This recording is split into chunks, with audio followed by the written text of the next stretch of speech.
अंतरिक्ष सदैव से ही मानवों को आकर्षित करता रहा है। इसके रहस्य जानने के लिए वैज्ञानिकों ने कई प्रयास किए हैं। शुरू में जब अंतरिक्ष की दौड़ प्रारंभ हुई तो दो देशों अमेरिका और रूस ने इसे काफ़ी गंभीरता से लिया।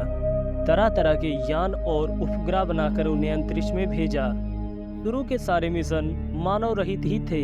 वैज्ञानिकों ने फिर सोचा कि इन्हें मानव के लिए कैसे काम में लाया जाए, कैसे हम यान को मानव के लिए सुगम बना पाएं ताकि वे अंतरिक्ष में जाकर धरती पर वापस आ सकें। इसी चरण में कई प्रयोग हुए, जिनमें सबसे ज़्यादा ध्यान खींचा लाइका नामक एक कुतिया के प्रयोग पर, जो अंतरिक्ष में भेजी गई थी। लाइका की जिंदगी अब तक यूं ही सड़कों पर घूमते फिरते कट रही थी, लेकिन ये सब जल्दी ही बदलने वाला था। बात है 1950 के दशक की। इंसान जब भी आकाश की ओर देखता, एक हुलस उठती थी, जिसकी अनंत गहराइयों को हम कब नाप पाएंगे। लिहाजा रॉकेट बनाए गए, जिनमें बैठकर इंसान अब आकाश गंगाओं का रुख करने वाला था। इसे किस्मत ही कहेंगे कि वैज्ञानिकों ने इस मिशन के लिए लाइका को वैज्ञानिक ये जानना चाहते थे कि स्पेस फ्लाइट का किसी जीवित प्राणी पर क्या असर होता है। रॉकेट की मदद से स्पेसक्राफ्ट ने टेक ऑफ किया और 162 दिन बाद धरती पर लौटा। धरती के 2570 चक्कर लगाने के बाद लेकिन लाइका न लौटी, उसकी मौत हो चुकी थी। इसके एक दशक बाद नील आर्मस्ट्रांग ने चांद पर कदम रखा। इसमें जाने के लिए लाइका को क्यों चुना गया? 1955 में आइजनहावर ने घोषणा की अमेरिका जल्द ही अपनी पहली आर्टिफिशियल सैटेलाइट लॉन्च करेगा।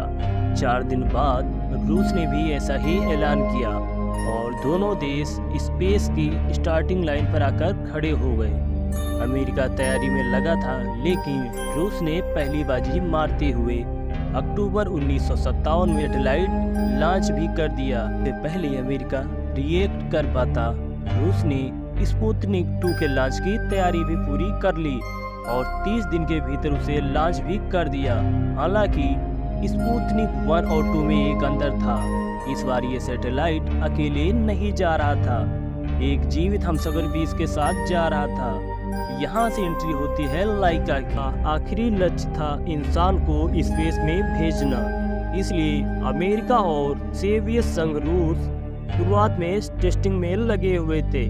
स्पेस मिशन का इंसानी शरीर पर क्या प्रभाव होगा, ये जानने के लिए पहले जानवरों पर टेस्टिंग जरूरी था। पहले पहल रॉकेट के साथ कीड़े मकोड़े और चिंपैंजी को अंतरिक्ष में भेजा गया। हालांकि ये सब ऑर्बिटल मिशन थे, यानी इन्हें स्पेस में रुकना ना था, बस छूकर वापस लौटना था।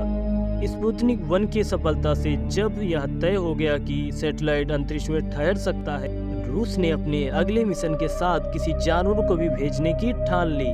तय हुआ कि किसी कुत्ते को स्पुतनिक 2 के साथ में भेजा जाएगा।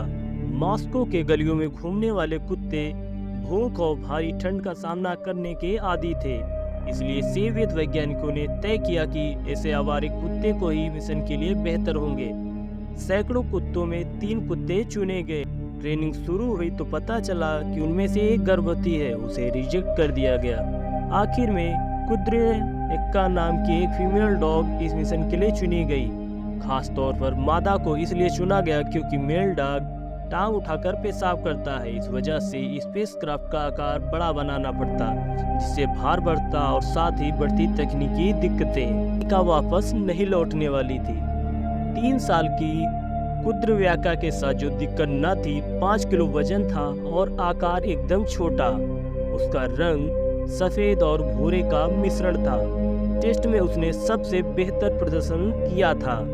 सोवियत अधिकारियों ने बाकायदा उसे प्रेस से भी रूबरू करवाया था। यहाँ जब उसने भौंकना शुरू किया तो प्रेस ने एक और नामकरण करते हुए उसका नाम लाइका रख दिया। रूसी भाषा में इस शब्द का अर्थ होता है भौंकने वाला। तब लाइका की चर्चा सिर्फ सोवियत संघ रूस ही नहीं, अमेरिका में भी थी। अमेरिका प्रेस ने उसे एक और नाम दिया, मटनिक, स्पुतनिक नाम का बिगड़ा हुआ स्वरूप। इस मिशन की देखरेख करने वाले एक वैज्ञानिक डॉक्टर व्लादिमीर वोजिन्स्की ने सोवियत स्पेस मिशन पर लिखी एक किताब में लाइका का जिक्र किया है। वो लिखते हैं कि लॉन्च के एक रोज पहले वो लाइका को अपने घर ले गए थे ताकि वो उन आखिरी कुछ घंटों में आराम से रह सके। इस करुणा का एक कारण यह भी था कि लाइका के लिए धरती पर उसका आखिरी वक्त था। स्पुतनिक 2 में वो तकनीक नहीं थी कि उसे धरती पर वापस लाया जा सके। लौटने की यात्रा में धरती के वातावरण में दाखिल होते ही सैटेलाइट भस्म होने वाला था। हालांकि लाइका इतनी यात्रा भी नहीं करने वाली थी। वैज्ञानिकों को इल्म था कि कुछ दिन के अंदर ही स्पेस में उसकी मौत हो जाएगी, इसलिए उसकी खुराक में एक धीमा जहर मिलाया गया था ताकि बिना तकलीफ के वो शांति से मर सके। मरने से पहले उसके शरीर से मिलने वाला डेटा इकट्ठा किया जाना था, इसलिए ऑपरेशन के जरिए धड़कन और बीपी और सांस मापने वाले सेंसर उसके शरीर में लगाए गए। इसके बाद स्पुतनिक 2 को लॉन्च कर दिया गया था। अंतरिक्ष में लाइका 3 नवंबर 1957 की तारीख लाइका के शरीर पर आयोडीन का घोल लगाया गया। टेक्नीशियन ने उसके लिए बनाए हुए चेंबर में उसे बैठाया और शाम 7:22 पर रॉकेट ने उड़ान ली। कुछ मिनट के अंदर ही लाइका अंतरिक्ष में दाखिल हुई और पूरी सोवियत संघ के लिए हीरो बन गई। हालांकि सोवियत रूस के बाहर कई लोगों ने इसका विरोध भी किया। ब्रिटेन के लोगों ने 1 घंटे का मौन रखा। सबको पता था कि अब वो कभी वापस लौटने वाली नहीं है। सोवियत वैज्ञानिकों के अनुसार लाइका से शरीर से उन्हें अगले 10 दिन तक काफी जरूरी डेटा मिला। इसके बाद धीमे जहर से उसकी मौत हो गई। स्पुतनिक 2 162 दिनों तक धरती के चक्कर लगाता रहा और 1968 में उसने दोबारा धरती के वातावरण में एंटर किया। तारीख थी 14 अप्रैल। इस दौरान घर्षण से पैदा हुई गर्मी से स्पुतनिक को पूरी तरह नष्ट कर डाला और उसके बाद कुछ टुकड़े ही जमीन पर गिरे। स्पुतनिक के बाद अगले सालों में कुछ और अंतरिक्ष यान लॉन्च किए गए और इनकी बदौलत 1961 में रूस पहले मानव युक्त अंतरिक्ष अभियान में सफल हो पाया। लाइका के स्टैचू पूरे सोवियत रूस में लगाए गए। उसके नाम के सिगरेट ब्रांड बाजार में निकाले गए और फर्स्ट डॉग इन स्पेस के नाम से लाइका हमेशा के लिए मशहूर हो गई। सोवियत अधिकारियों के अनुसार उसकी कुर्बानी ने स्पेस टेक्नोलॉजी को आगे बढ़ाने में महत्वपूर्ण योगदान दिया था।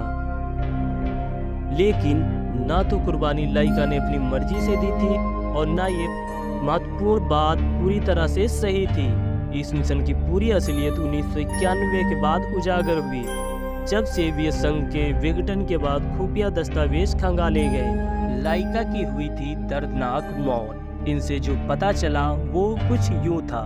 सोवियत वैज्ञानिक 10 दिन तक लाइका के शरीर से मिले डेटा को पब्लिश करते रहे, लेकिन ये डेटा जाली था। असल में टेक ऑफ के दौरान तकनीकी खामियों के चलते लाइका के चैम्बर का तापमान बहुत बढ़ गया था। सेंसर से मिले डेटा के अनुसार उसकी दिल की धड़कन 240 बीट प्रति मिनट हो गई थी, यानी सामान्य से 2 गुनी। 4 घंटे के भीतर ही डेटा आना बंद हो गया था, जिसका एक ही मतलब था, लाइका मर चुकी थी। मिशन की देखरेख करने वाले वैज्ञानिकों में एक वैज्ञानिक ओलेग गैंजको ने काफी साल बाद इसके बारे में बताया।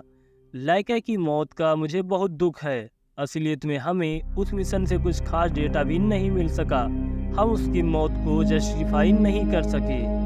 लाइका वो आखिरी जानवर नहीं थी जिसने स्पेस की रेस में अपनी कीमत चुकाई हो।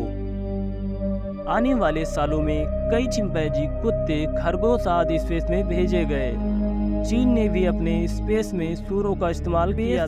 एक्स आदि कंपनियां स्पेस कार्यक्रम के लिए जानवरों का इस्तेमाल करती हैं। जहां तक कि भारत की बात है, साल 2007 से इसरो ने गगनयान मिशन की शुरुआत कर दी थी, जिसका पहला स्टेज इसी साल 2023 में शुरू होने की उम्मीद है। हालांकि इसरो के अनुसार इस मिशन में टेस्टिंग के लिए किसी भी जानवरों का इस्तेमाल नहीं किया जाएगा।